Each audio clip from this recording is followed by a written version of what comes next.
Ladies and gentlemen from beyond the great waterfall, welcome. I am Atlas Pleiades. Today, a new audio-visual record of events have been released to the public. That is, ReZero's 4th season has finally begun at last. And today, it is time that I discuss the first episode of the adaptation.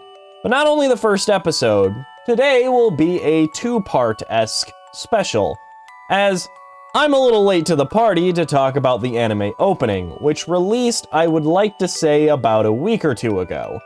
Therefore, today we will be briefly discussing both of these things. That means today, as long as you are caught up with at least the end of Season 3 of the anime onlys, you are welcome to sit in with us as well. Not that you weren't welcome before, but now you can avoid more spoilers this time around. So, without further ado, why don't we just jump straight into talking about the opening? So, the opening immediately opens up with the retelling of events from the previous seasons. Just a few images flashing forward as the flugel tree, as we presume at least, seems to be growing and sprouting on screen. This culminates into showing us the cast in the desert this time, an entirely new setting that we are getting exposed to, as well as the cast looking just a little bit different than we last saw them. We get to see Subaru's new outfit, which appears to be much more suited for his desert travel. Subaru has seemed to have ditched his tracksuit in favor of something much more akin to things that you would traditionally see within the ReZero world, sporting a green vest and black cloak, as well as an orange scarf, which ties back to his standard tracksuit design, as well as a glove to cover his damaged hand, which, if you remember, was infected by Lust's dragon's blood in the last season. We also get to see a sleeping Rem sitting in what appears to be a wheelchair of some sort, being wheeled around by her older sister. Like Subaru, the sibling pair seem to be sporting attire that is much more fitting to the desert climate. It also looks like Emilia has gotten the redesigned treatment as well, sporting a new outfit that is very similar to that of her adoptive mother's. If you remember, Mother Fortuna wore something incredibly similar to this attire, and it looks quite good on Emilia as well. Other than that, the cast doesn't seem to be all that different design-wise. Beatrice seems to be wearing the same outfit, as well as Julius and Anastasia. However, it seems like Meili, of all people, will be joining us to help out, potentially meaning that her set of skills could provide a bit of aid, seeing as she can control witch beasts due to her divine protection. We see the group traveling toward what appears to be a very large tower of some kind, likely the destination that they are headed to this season. This is immediately followed up by multiple shots of different characters, starting with Echidna's signature smile, before being followed up by Anastasia of all people.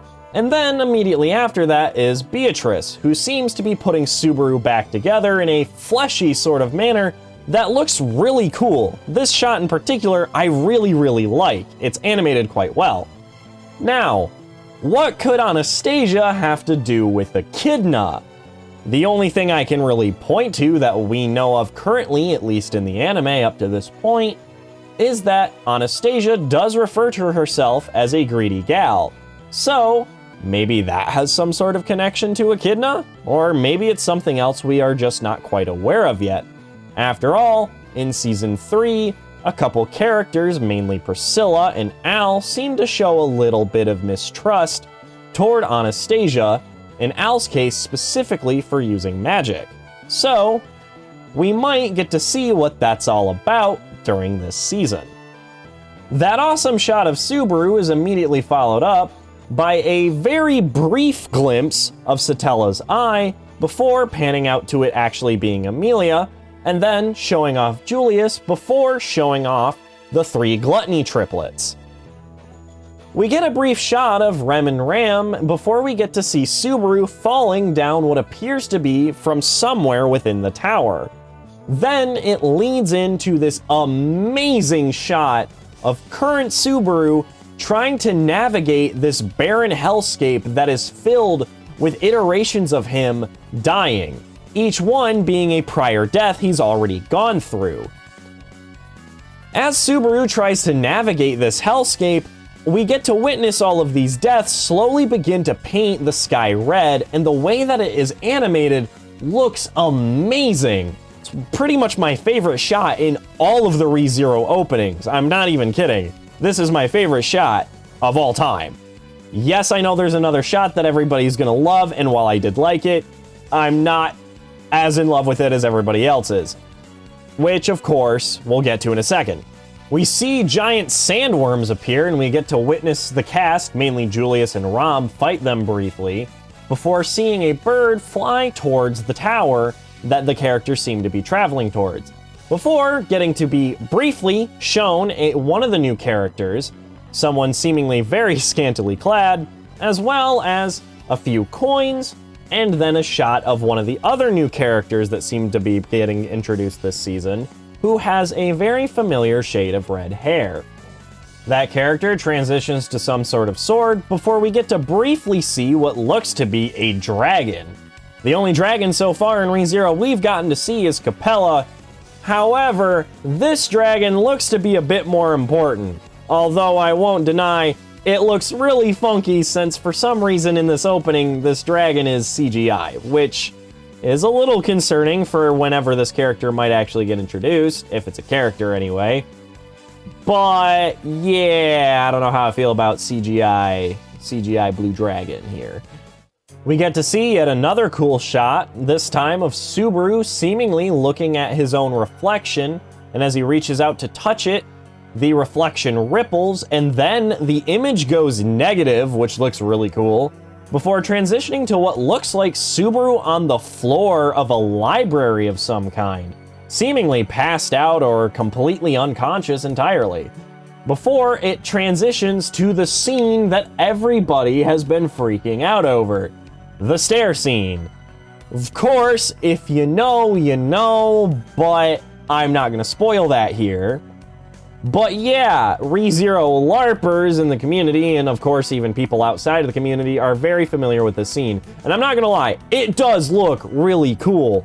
I don't hate it at all or anything. I think it's an amazing shot. I just think I like the shot I mentioned earlier of Subaru navigating the other Subarus much more. Mainly because unfortunately this scene has been kind of ruined for me by the internet, the stair scene, simply due to ReZero LARPers and all that crap. This is not as cool of an aura moment as you guys think it is, but regardless, it still looks really cool, and the opening ends there. Now, the song seems to be sung from what appears to be Satella's point of view, with lines like, "Wield me like a weapon, let me meet my doom," and other lines as well, talking about stitching yourself back together in some form, like reforge, renew, things like that. So this song might actually be from Satella's point of view, which I think is really, really cool, as I always love when we get more Satella lore in ReZero, because we don't really have a whole lot to work with, and she does seem to be very, very important. So that's pretty exciting. So yes.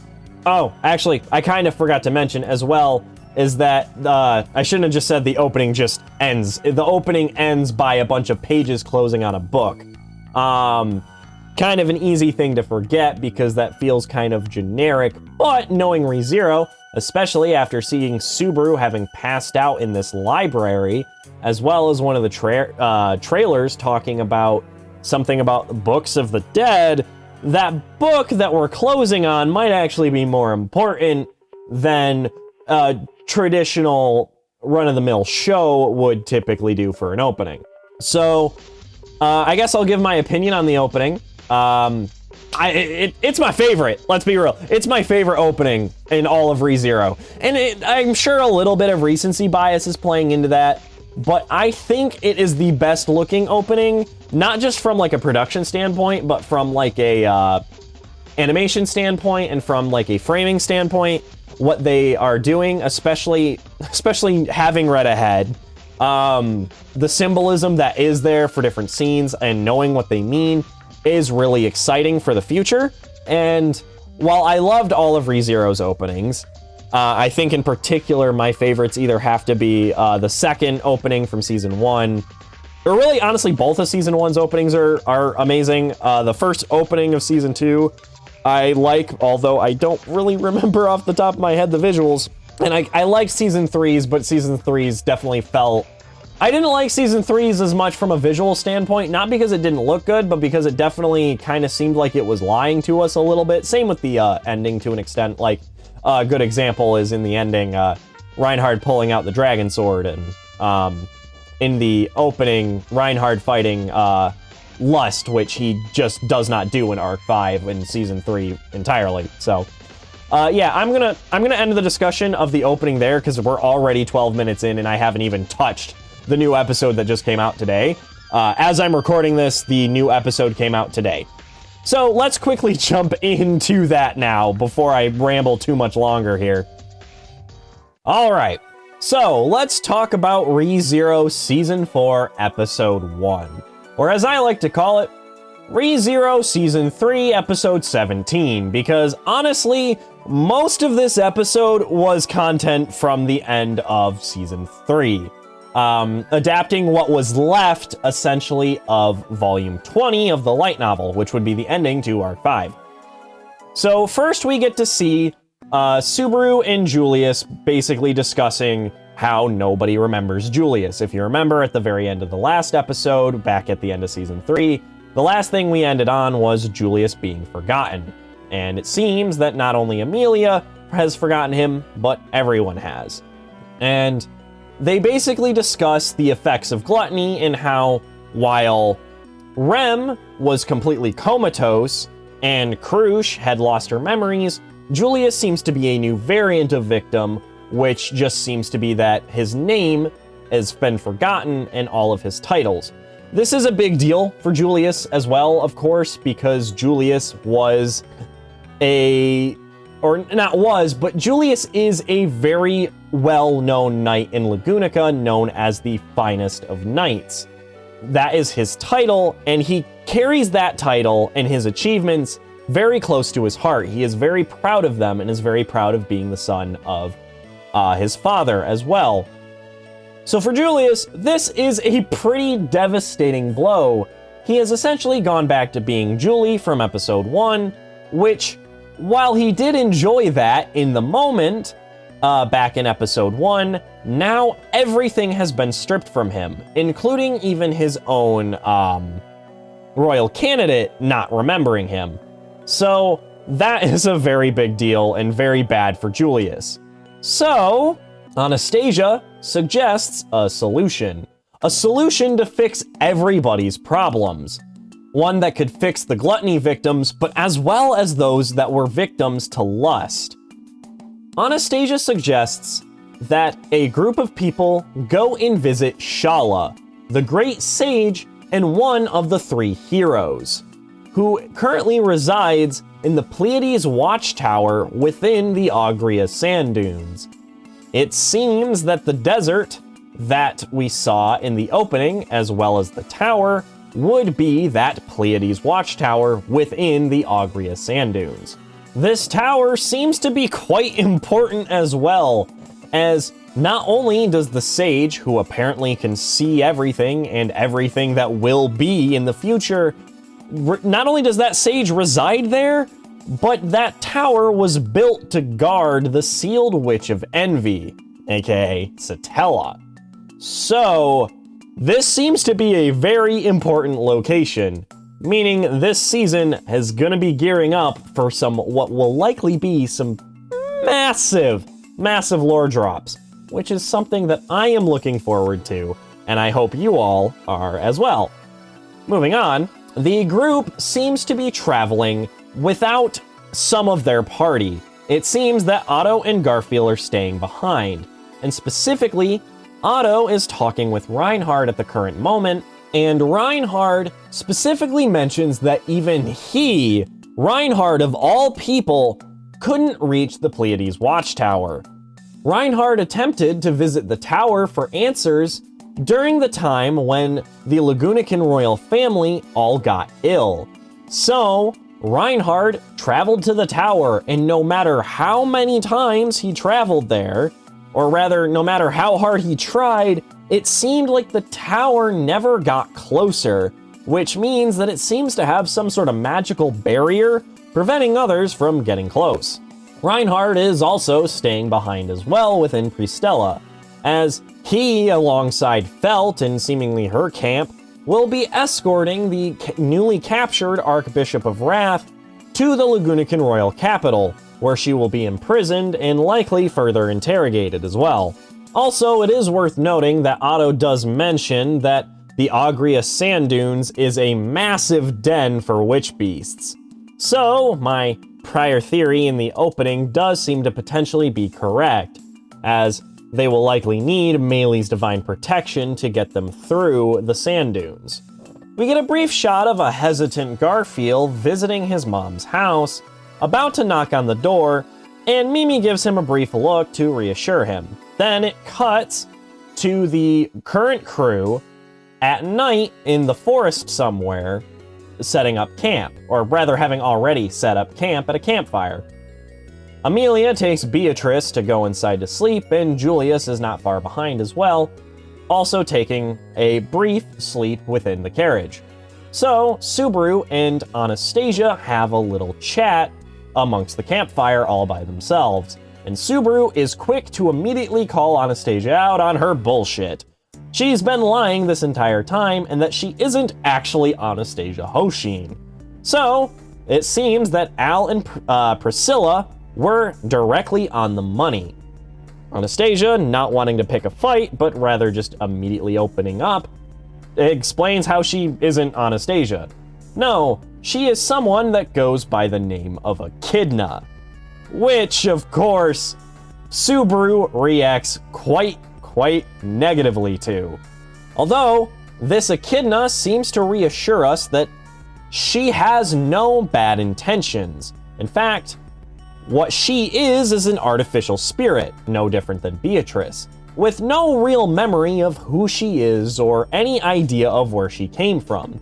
She simply knows that she cares about Anna deeply, or at least so she says, and is currently possessing Anna's body due to Anastasia having a ruptured gate, very similar to Subaru.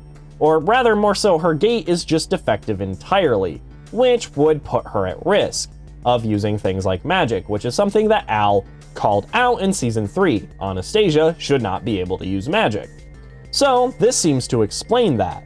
The scarf thing that Anastasia always wore was this fox spirit-esque creature known as Echidna, so Subaru for now will refer to her as Aridna.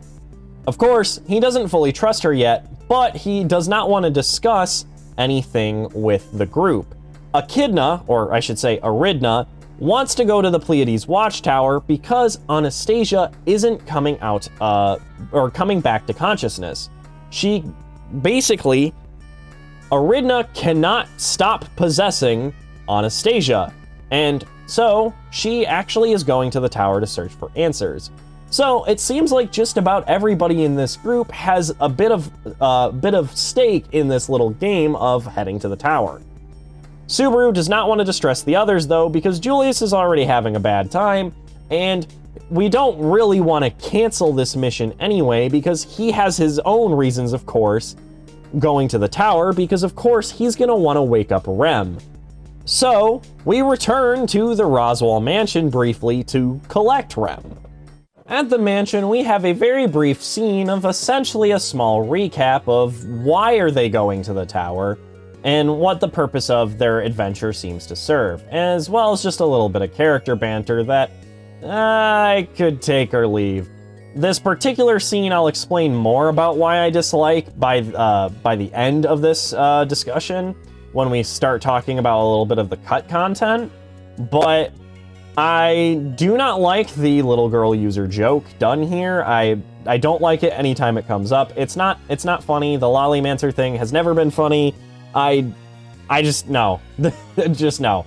But also Roswaal didn't act the way that I would have liked him to, which we'll get into briefly later. So we get confirmed as to why they are going to the Watchtower to begin with, and Roswaal basically talks about someone being in the prison. Who is that person in the prison? Well, none other than Maylee herself. Surprise, surprise, honestly.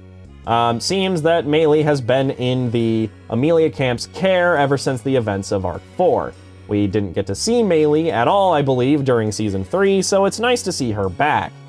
Subaru is here for a simple purpose.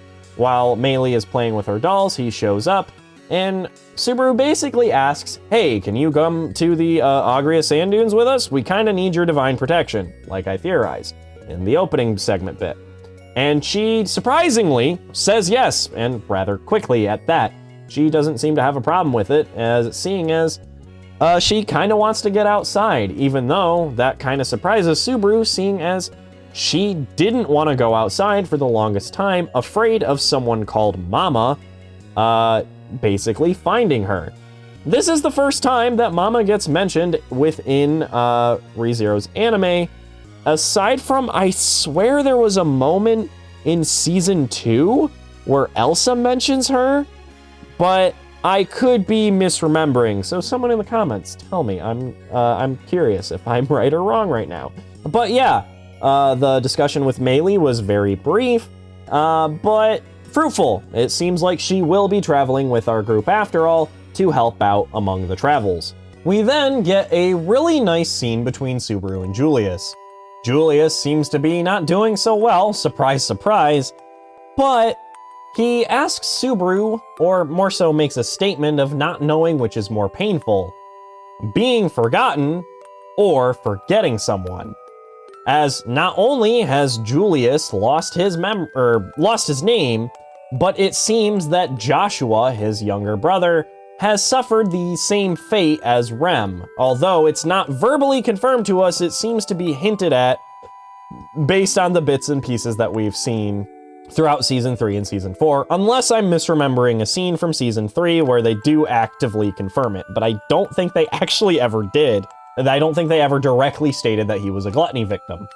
Anyway, Subaru gets a little upset at Julius. I don't think he's genuinely upset, but to an extent he is, where he mentions that it doesn't really matter to not compare different versions of suffering to each other. After all, Subaru still remembers Julius, and that is the important thing, that Subaru will always remember Julius. That is something Subaru seems to be adamant about. After all, how could Subaru forget the humiliation, the absolute humiliation he went through during Arc 3 in Season 1 when Julius beat the ever-loving shit out of him for sport? I know it wasn't actually for sport, but of course Subaru isn't going to forget that, and I'm sure for Subaru this is quite personal. For one, he's experienced both the things Julius is complaining about. After all, Rem has been forgotten, but Subaru and his experiences have also been forgotten by everyone around him, so in a sense, Subaru has been forgotten due to dying. So, of course this would get under Subaru's skin, but from my point of view, I also see it as Subaru has grown so much from that humiliation, and while yes, that humiliation sucked in the moment, it made Subaru have to grow up a little bit. And so for everybody to just conveniently forget all of the struggles he went through, aside from, himself and Julius, that's gotta hit somewhere deep in Subaru's heart as well. I mean, this is a Subaru that has grown up over the past year in roughly 6 months or so that has happened between Season 1 and now. This was a nice little discussion. I really like the dynamic between Subaru and Julius, as they seem to be becoming much more friendly towards each other as time grows, even if Subaru specifically doesn't always want to admit it. Amelia, as well as other people that have kind of pointed it out, definitely seem to be right on the money that they do make quite good friends, which is nice. Then we get to see a brief shot of Subaru visiting Rem, and before he can visit Rem, we get to see him talk with Rom for the briefest of moments. And Ram asks Subaru his intentions, and Subaru straight up admits that, yeah, he wants to be the first one that Rem sees when he wakes up. He wants to be the one to wake her up. And while he knows that it doesn't matter technically who wakes her up, it is his own personal goal. And this seems to actually make Ram smile for once. I don't even think I've seen Ram smile such a genuine smile since maybe season 1 or 2? Maybe?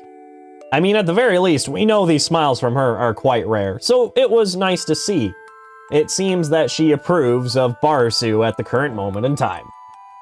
We get to see him talk to Rem and basically, declare that he will wake her up and that he is very confident about that. Typical shonen protagonist stuff in this regard, but it's still really sweet seeing it coming from Subaru.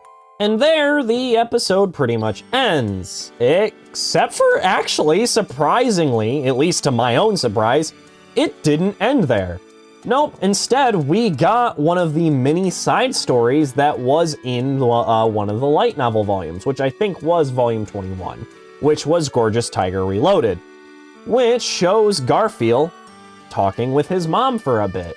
And when his mom asks him why he continues to check on her family and seems to be so invested in them, Garfield seems about ready to break down, which she calls out. And Garfield finally does break down and start crying, and starts saying "Mom" repeatedly, because he doesn't want to actively get in the way of her current life and make things more complicated. But also, of course, the poor kid misses his mom. And so, at the current moment in time, she only knows him as Gorgeous Tiger, so Mimi just tells his mom his real name, Garfield, which she says, speaks to him and calls him by name and starts comforting him and basically playing the role of his mother, which of course to her may not seem like she's actually his mother, but she's at least helping since she seems to remind Garfield of his mother.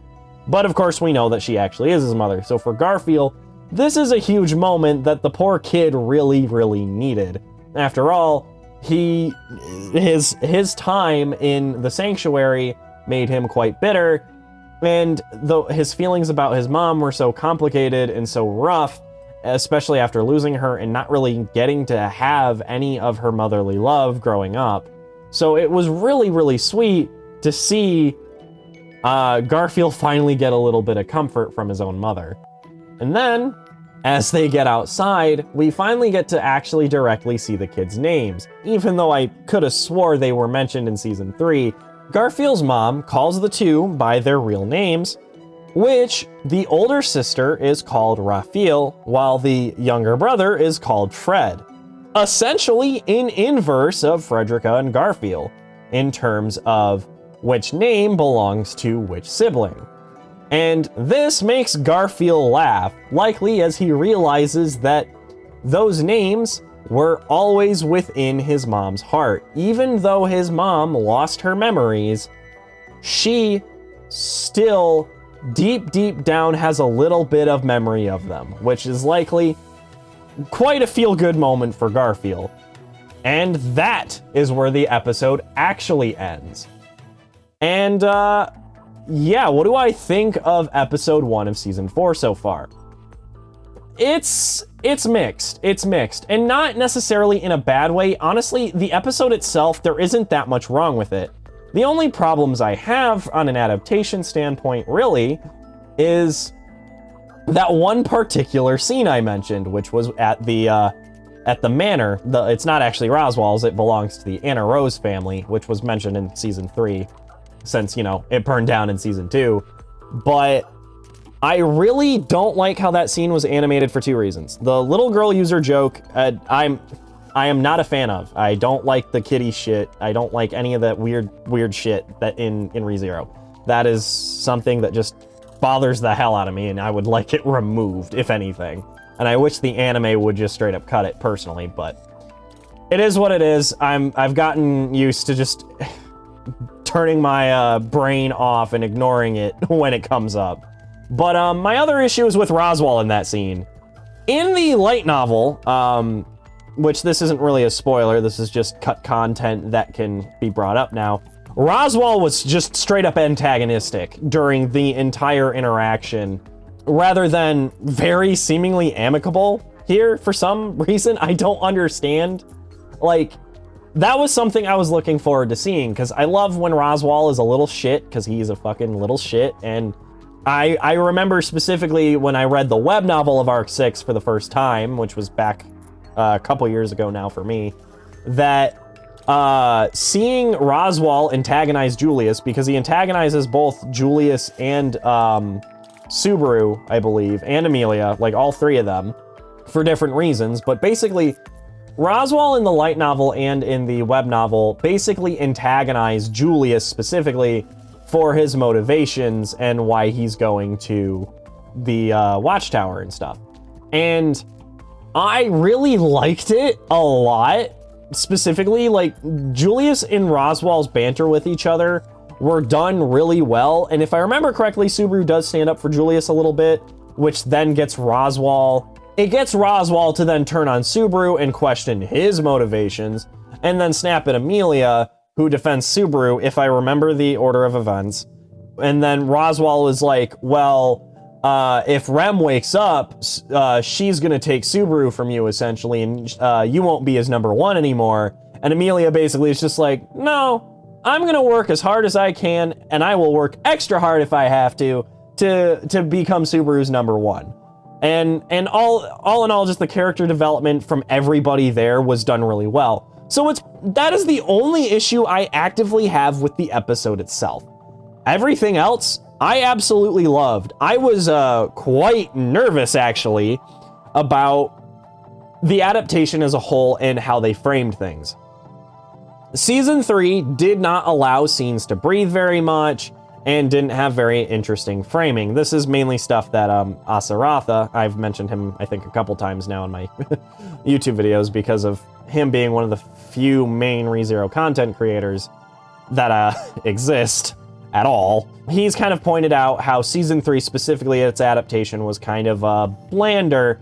And I personally agree, at least with the latter half of Season 3. It definitely felt like a lot of scenes didn't get room to breathe and didn't get, like, interesting direction or framing. Like, a way that I could point out is, like, the Al versus Capella fight. While I enjoyed it, for instance, that the framing of it was not as interesting. It was kind of like static-esque shots that were all, like, framed at the same level, rather than some interesting, like, dynamic angles and anything like that. They didn't do anything too crazy there. And like, a scene that wasn't really allowed to breathe, in my opinion, was the Estrella family drama. That deserved, like, a longer extended episode, and unfortunately we did not get it. Like, the fight between Wilhelm and Teresia, if I remember correctly, in the light novel was a genuine fight. Like, Wilhelm didn't get, like, destroyed instantly. He kind of fought his all at first. But I don't want to talk too much about Season 3 itself. But my point is, I was very nervous with them adapting the rest of Season 3, and all of the scenes kind of got room to breathe. Sure, we kind of sped run the end of what was going on in Pristella a little bit, but it felt at least a little bit slower paced in comparison to many of the other scenes from Season 3. And then the reveal that I was very nervous about how it was going to be handled. I had no idea how the reveal of Anastasia, not actually being Anastasia right now and it being Aridna, was going to be handled. Basically, I had a few possibilities in my head. One of those was that they were just going to do it, like, as is, unchanged.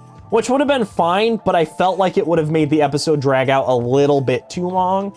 But I figured they could make it work. They did not do that, which had me nervous as the episode went further. And my other thought was that they were going to save it for when it becomes, I guess, more relevant during Season 4, when it just starts to be brought up more, I guess. I don't want to spoil anything, of course. I don't want to spoil when specifically I thought it could come up. But they didn't do that either, thankfully. In fact, they did it in a really good kind of way. They added this travel scene that I don't think even existed in the web novel and light novel, because I believe, if I remember correctly, in the original versions, the Subaru camp and the Anastasia camp essentially go their separate ways for a bit, have a few days of travel. The Amelia camp gets their bearings at Roswell's mansion. Anastasia and Julius come to meet up on the last day of their preparations, and then they all leave. So seeing them all travel as a group like this was kind of nice, and getting to see this discussion was amazing. The scenes had room to breathe. We got to see like Subaru's reaction, and it not be like, I thought it could end up being this brushed off thing where it was just like, hey, I'm related to Echidna in some way because I share the same name. Maybe, who knows? Ha ha ha. I exist. Moving on. Like, that's how I thought it was gonna go. But no, it was like, hey, my name's Echidna, and Subaru freaks the fuck out, as he should. So that scene was awesome. I loved it. And the brief scenes that we did get were great. Like the melee thing, I really liked it. Specifically, this is something I'm actually only just picking up watching it, because it's much more clear watching it rather than reading it. Melee's personality reminds me a lot of Elsa, which I like. She likely took in that personality from Elsa, and she seems to be trying to be a bit more mature acting. She seems embarrassed when seen playing with dolls, even though she's still just a kid, and taking Subaru by surprise by wanting to go out, and also getting the mention of Mama as well. It makes me excited to see where season 4 itself is going. Then the discussion, or actually before I jump into Julius here one more time, the stuff with Melee, I actually want to just state, I'm sad that the scene was shortened as much as it was compared to the original, but it's not necessarily a bad change. It works, and the scene is still enjoyable. There's some details that I can't fully remember if they were cut content or if a specific one about where those dolls come from is mentioned later in the season. So I'm not going to bring it up right here, but yeah, we will get to maybe see that later. So yeah, I really like Melee's character dynamic with Subaru, and I'm looking forward to seeing more of that now that she gets to be an actual character rather than just this minor antagonist, essentially. Then that brief scene with Julius, while I would like more Subaru and Julius moments to also be extended, I know we are currently breezing through volume 21 to give later volumes room to breathe in later episodes, which I'll talk about in a moment.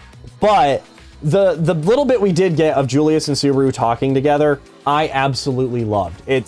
I always love seeing the two of them play off of each other, and seeing them grow as friends is really sweet. Like this episode specifically was filled with so many wholesome moments, like Amelia asking Beatrice if she wanted to stay the night with her this time, implying that she usually spends the night either by herself or with Subaru, which, like I said, this episode was full of wholesome moments, and they were really good wholesome moments, and they were sweet. And of course, having the gorgeous Tiger Reloaded thing be adapted was a nice surprise, honestly. Like, I assumed that they would cut it or like maybe introduce it later in the season, but no, we got it. And honestly, I'm okay with it being done now, because it basically was more so an extension of season 3, like arc 5. And so like, now that this episode is done, we are leaving season 3 behind. We are jumping full in on season 4 content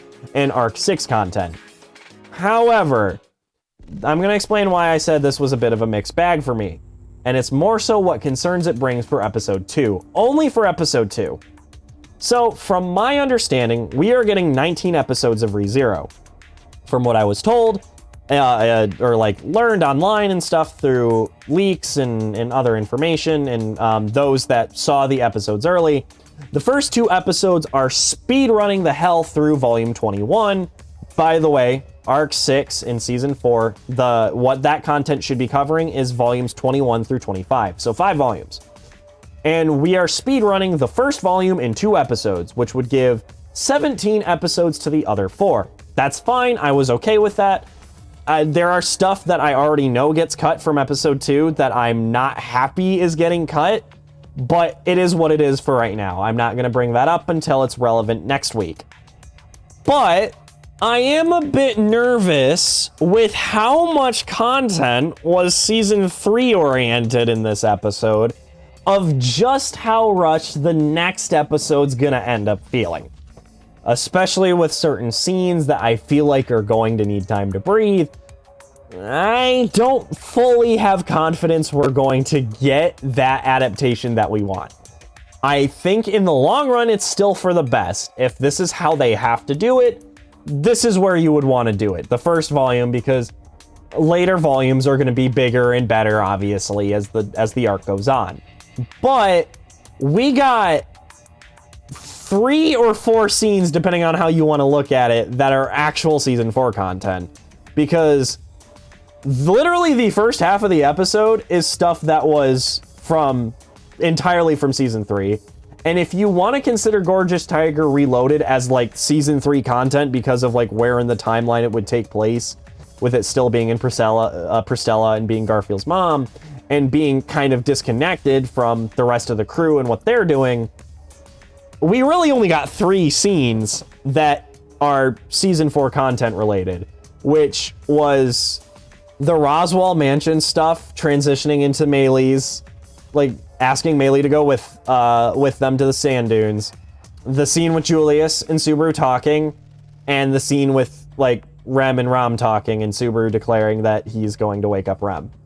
Like, that's all we got for this episode, which means that, like, oh god, like next episode could be a little bit of a small disaster, which is gonna be interesting. But they seem to be trying their best. Like, this episode alone shows that they give a shit enough and that they don't want to botch it. And I think that they know that fans were upset with season 3 to a certain degree, from an adaptation standpoint, that if they are rushing through the first volume to give as many episodes as possible to later volumes because they know how important this arc is to the ReZero fan community, then I think overall this is still a good thing in the long run. So overall, I think the episode was really good. I think the opening was really, really good. I love the opening. Like I said, it's my favorite opening. So I don't really have all that much to say. There's not much other content I feel the need to talk about right off the top of my head. So if anything, I really look forward to where things are going. Seeing what's going on with Anastasia is going to get really interesting. Getting to see Subaru's new outfit, and really everybody's new outfit. It's a nice change of pace. It's about time we've got to see the characters wear a different outfit. And getting to see a new setting that feels a little bit more removed from the traditional fantasy setting. You don't, to my recollection, you really don't see a lot of deserts in anime. The only show that comes to mind right now off the top of my head is JoJo's Bizarre Adventure. So overall, this is looking like it's going to be a really good season, as well as like the new art style, which honestly I wasn't fully sold on with season 3. It definitely, I think I'm sold on it now. I think I prefer it over the old stuff, surprisingly.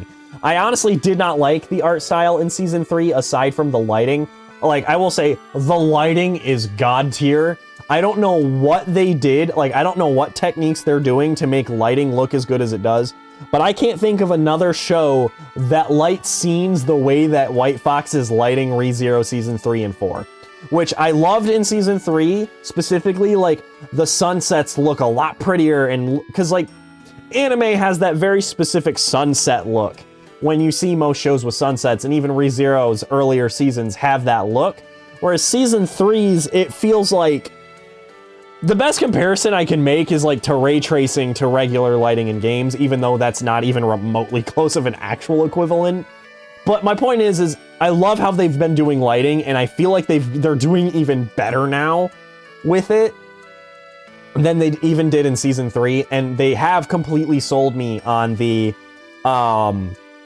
the character designs, the character animations, the facial expressions, even though I prefer the light novel look of like the sharper eyes, I'm perfectly okay with how they are adapting it right now. And the opening, honestly, is what sold me, because my biggest fear was that this like softer art style was not going to give darker scenes more credit, which season 3 did prove wrong, but season 3 didn't have a whole lot of death scenes.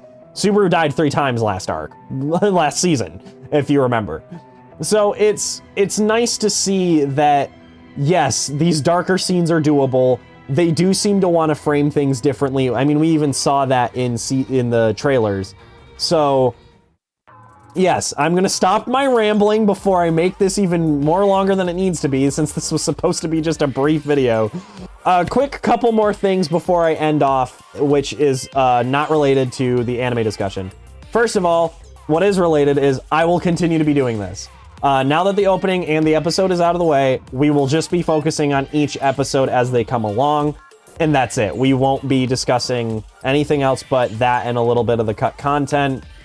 Other than that, that will hopefully be a weekly thing if I can stay consistent. It depends on how long it takes me to edit this boy. But the Al is the Al video, the Al part 2, if you will, is almost done. I've got to re-record the ending chunk because I'm not happy with it. But other than that, it's almost done. I just have to do that and add some stuff, some small minor stuff and whatnot. And then that should be out pretty soon, I hope. Fingers crossed, nothing goes wrong there. And then from there, you know, we'll have new videos. We'll have some new other ReZero related videos. I don't really fully know where I want to take things because I do want to make sure that I give myself enough time to work on each week as ReZero Season 4 comes out. But that's really all I want to say right now. Thank you all for watching. Season 4 looks like it's going to be good. So fingers crossed it stays that way.